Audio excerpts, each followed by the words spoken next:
What's up, YouTube? Your boy back once again with another sport topic, and today we're going to talk some basketball. Orlando Magic basketball. Yeah, buddy. If you have not heard, news dropped over the weekend. I don't know if it happened last week sometime. I think it happened sometime last week. I don't think it happened over the weekend, but the news dropped over the weekend that former Orlando Magic Penny Hardaway interviewed for the head coaching vacancy for the Orlando Magic, and all indications, the arrows is pointing up that the interview went very well.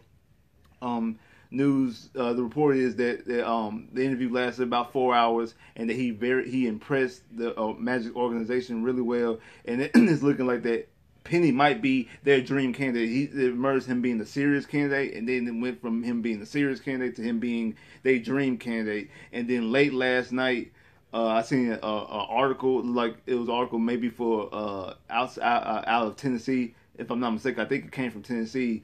That's supposed to be dropping, I guess, on Monday morning, that the Penny Hardaway era might be ending for the University of Memphis. There's really looking like that he's going to be the head coach of the Orlando Magic. I want to drop a video saying, is he a good fit? And I'm going to leave it like this. I agree. I do think it's a dream scenario. I absolutely agree with that. I know the report came out earlier when he said that he's happy with Memphis, and I told y'all when I did my coaching candidate videos that that's what he's going to say, because he's still employed, and at the time has not even been interviewed. He can't come out there and say he wants a job, and then especially when you're in college, when your main job is to recruit, he can't be out there and say, "Oh, I want the Orlando Magic job," and then the Magic don't even interview him for it. How are you gonna recruit people? How are you gonna be able to walk inside these kids' living rooms, these parents' living rooms, these grandparents' living rooms, and say, "I want your son, I want your grandson to play basketball for me," when you just had a foot out the door to NBA that didn't even give you opportunity? That's one thing to interview for the job, and it's one thing to interview for the job and then don't get it, or interview the job and then leave. But to say you want the job, you don't even get interviewed, so you kind of want to pump the brakes a little bit. So I said that when I made my video a couple weeks ago talking about the coaching candidates when that news first dropped, and people like say, "I told y'all Penny ain't coming." That really didn't say too much to me. That really was him just basically patting the brakes, like, hold on, wait a minute.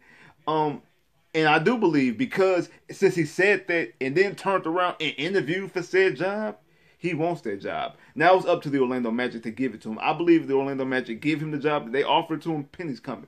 And finally, in my opinion, some good news for the Orlando Magic, because after the whole trade deadline situation emerged, and we quote unquote tanked, and then what happened last week with the draft lottery, how we just got bamboozled and dropped all the way from fifth and got taken out of the top four, and now it's going to be even harder to possibly get somebody like a Cade Cunningham, which is probably not going to happen, or Jalen Green. It's going to be hard to get those type of guys, because now you have to trade up to get in that position.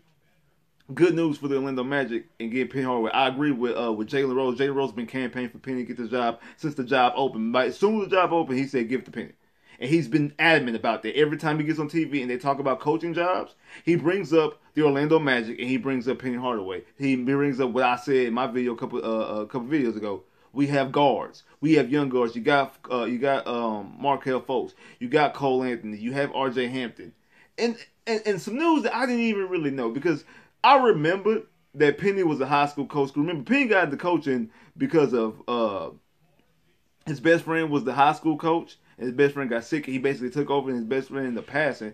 And that's how he really got into coaching. It was like, oh, he wanted to be a coach. He was basically taking over for his best friend, and then just things started happening. He coached for high school, then the Memphis job opened, which is his alma mater. Now he went to Memphis, and now his NBA, the team that not the team that drafted him, but the team that he basically made his name for, and is one of the greats of the franchise, that job is open. So it's kind of like, it's always like kind of like a match made. Like, there's always opportunities for some reason, like matches to keep on being made for him. And I remember he coached at high school, and something that people have been talking about, especially when with the whole Stan Van Gundy getting fired from the Pelicans, that these new kids, these kids in the NBA, when you got these young teams, they don't need that old coaching that, like, this is new NBA. They don't need the guys who coached back in 85 and 95 and 2003 and 2010, even 2010. They need some new blood. They need something more innovative. And I think that Penny can relate, because one, he coached in college and he coached in high school. See, he's been coaching kids this whole time. He has yet to coach an adult. I mean, yeah, technically he's coached 18 and 19-year-olds, but he's really been coaching 16, 17, 18-year-old kids and then one and done. It's like he's been coaching kids, babies. But this whole time he's been coaching, so he knows how to relate with these young kids. And things I did not know that when he was recruiting, before R.J. Hampton ended up going overseas to play for New Hampshire, he was committing to Memphis. R.J. Hampton's Orlando Magic. The person who most Magic fans wanted to get in the draft, Jalen Green, same thing. It was down to them. It was down to Memphis and Auburn, and I think from all the indications that if he would have went to school, it really would have been Memphis. But yet he went to the G League, and Penny was all upset about it and things like that. Obviously, because you're taking away his talent pool, who can get him into the situation, who can get him into the tournament. Because that's one thing that people have been knocking about Penny, that he's yet to make it to the college. He's yet to make it to the college playoffs. His first year coaching, it wasn't his team. His second year, that's the year when James Wiseman got James Wiseman ended up getting suspended and ended up leaving and stuff like that. So, and then also COVID hit. So, it really wasn't a tournament. And people say more likely they wouldn't have made the tournament no way. But that's neither here nor there. But he could have had R.J. Hampton on their team as well. Maybe he would have made the college playoffs. He would make the tournament. And then this past year, if he would have had Jalen Green, because remember, this team did win the NIT. They didn't make it to the big, but they made it to the NIT.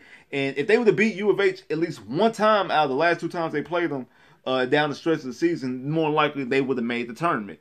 And then he still went out there and won the NIT. I believe that he's going to be a good coach. I believe he's exactly what the Magic need. I think that he can relate with these guys. I think these guys are going to respect him because they also need somebody who they can respect. And I think they could, obviously being in Orlando, the names like Shaq and Tracy McGrady, Penny Hardaway, even Dwight Howard to a certain degree, gets thrown up. So I'm pretty sure they see things. They know who Penny is. And like people say, go Google me. Go Google Penny. And I'm pretty sure they know who Penny is. And I'm pretty sure they watch. So they might not grow up, because these kids are young, so they didn't grow up watching Penny. Because by the time Penny was, I think probably some of these kids, by the time they were born, Penny wasn't even in the Magic no more. I think he was in Phoenix. But, because we do have the youngest team in the NBA, if I'm not mistaken. But still, I think that he is a perfect guy for the job. He's my number one candidate left on the board. I really wanted Jason Kidd. I know a lot of people didn't want Jason Kidd. I actually thought I think Jason Kidd would be a good coach in this situation. But I believe that Penny might be able to be a better fit. I think Penny could be a better fit. One, Markelle Fultz. Penny and Markelle have a lot of similarities, in my opinion. And I think that, I'll never forget, every time Shaq talks about Penny, he always talks about when they was doing the movie Blue Chips. And he said every time he would do like this, that ball was coming to him. Every time he put his hand up like this, Penny was throwing that ball to him. He didn't even know who Penny was. Like, Penny was throwing that thing to him. Every time he puts in the ball right there, exactly where he needed it to make a play. Even though that's natural for Penny, I think some of that can rub off on Markelle. Because Markelle has, his passing is good. It's not great. It's not all time passing. So I think that he'd be able to take some, same thing from Cole Anthony. They could take some of the playmaking abilities from Penn. They can learn some things to help Jonathan Isaac, help Chuma, help RJ be able to get to a good scoring rhythm. The same thing with RJ. RJ could learn some of these things as well. And I think that RJ would, obviously, if he would have went to school, he would have played for Memphis. I mean, going overseas was a whole different thing because of money. Same thing with Jalen Green going to the G League. And now, if you do give the job to Penny, I think the Magic need to do everything they possibly can to bring in Jalen Green to the Orlando Magic. Because if that's the case, I don't care about them damn picks. Forget them picks.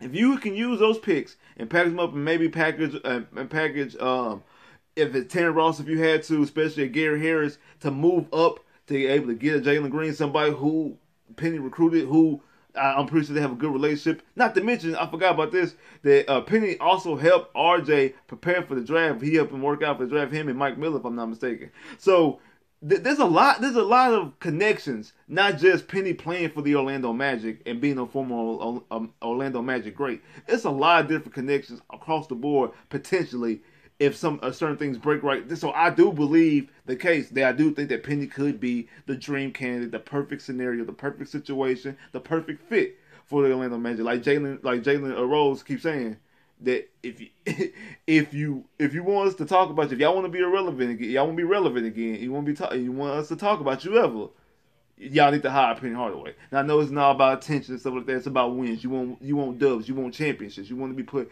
in a championships spot. You want your players to be young and developed. I think Penny can do a good job with that. I really do. I think these guys respect him. And also, remember, the last time the Orlando Magic was really successful, I mean, well, they were successful with Dwight Howard, but the first time they were successful, mind you, was the whole Shaq and Penny era. A very young team. Remember, Shaq was in his third year, Penny was in his second year when they made the NBA Finals. So these are young team. Penny's been through this ringer before with the same organization, and then not to mention this, because when the whole thing between him and Shaq, whatever the beef was, or that he can nip this in the bud, because you got young guys. Egos emerge, especially when somebody, everybody right now, they all taking pictures and dumping water to everybody laughing games, everybody cool and best friends and kumbaya and all that nice fun good stuff. But eventually, when people start beginning all-star bids and things like that, and they start getting a lot of notoriety, and somebody else ain't getting as much notoriety, egos start to emerge, or they feel like they're not getting the minutes they're supposed to get, they're not getting the shots they're supposed to get. Egos start to emerge. Penny, because he's been in that situation firsthand, and he's seen when that big dog left, what happened, that he's going to be able to nip that in the bud, like, hey, y'all can't, he's going to be able to, because one thing about NBA coaches, you got to know how to manage egos. You have to know how to manage egos, especially when you're dealing with superstars. And hopefully, we got guys who have potential who possibly be stars. I don't know if we have any superstars on the roster yet. That's one of the reasons why I wanted Jalen Green, because I think he has superstar potential. These guys potentially have star capability. He know how to manage that because he was part of that. He was once in that. He was once a superstar, a star being managed, and another superstar, him and they butt heads and they leave, split ways. And you see what happened to the organization. You see what happened to your team. You see what happened to your playoff chances. Penny, first 3 years in the NBA, went to the playoffs. Went to the playoffs and lost in the first round his rookie year. Went to the finals his second year. Went to the Eastern Conference Finals his third year. And then Shaq leaves. And then all went up in smokes. They never won a playoff series again. The Magic organization never won a playoff series again until Dwight got here. From 96 until I think Dwight won his first playoff series in 2007?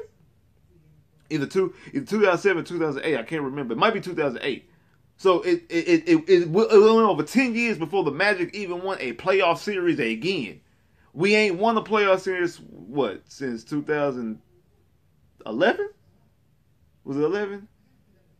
No, it was 10.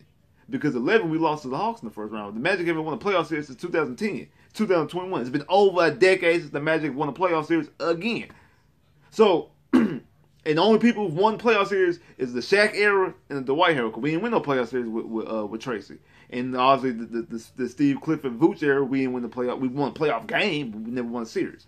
So I think Penny can help that, and he can nip that in the bud when those egos start to emerge and things like that. And plus, like I said, I think these kids are gonna respect Penny.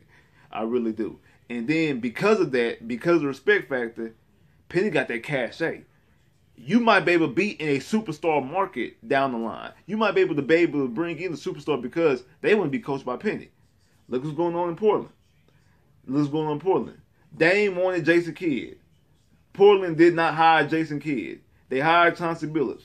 Now it seems like Dame really wants out, and they might be trying to split ways. Now, do we have the assets to go get Dame? I don't really think so. I think they're going to want way too much to get Dame. Obviously, they should because Dame is Dame. But who knows? If you're able in that market, if you have Penny, you could be in that market. I don't know what it would be to give up. I'm pretty sure it'd be too much to give up. But you could potentially be in that market because you have a... Now, I know, Chauncey Billups is a champion. If you don't want to be coached by Chauncey Billups, why we want to be coached by Penny? Because Chauncey was never a superstar. He won a championship in Detroit. He been to the finals, yeah. But that was like a team effort. Remember, that Detroit team, that Bad Boys 2 Pistons team, ain't had no superstars. Their most notarized player might be Ben Wallace. That's probably their most notarized player from that championship, even though Chauncey won the finals MVP. But Penny, everybody know about Penny. I know people like this might be irrelevant. At one point in time, Penny's shoes outsold Jordans in the 90s. Penny was a star. Penny was a bona fide superstar on and off the court. I'm pretty sure that cachet holds weight somewhere. That's the reason why he's able to recruit. And it's going to be hard. And it's hard for him to recruit in college because, one, he's at Memphis. It's not like he's at Duke. It's not like he's at Kansas or he's at Kentucky or he's at one of these big programs like that. Or North Carolina. And now that the NBA has the G League that's out here paying players, or you can go overseas and pay players, and these kids only gonna be one duns anyway. They can go out there and chase that bag real quick. So it's kind of like it's not a bad situation. It's kind of a tough situation. I know Juwan Howard, he's being successful, getting to the Final Four and stuff in Michigan, a former player, and he has no interest. He's good at Michigan. I think Penny, because Penny never really just wanted to coach. It wasn't like it was his dream job to coach at Memphis. But hey, if the opportunity presents itself for him to take the head coaching job in Orlando, he's going to take it. All he has to do is be offered the job. I'm pretty sure if he's offered the job, he will take it, and I do think it's a good fit. Like, subscribe if you haven't, comment below if you haven't, click that bell, get more videos. I holla.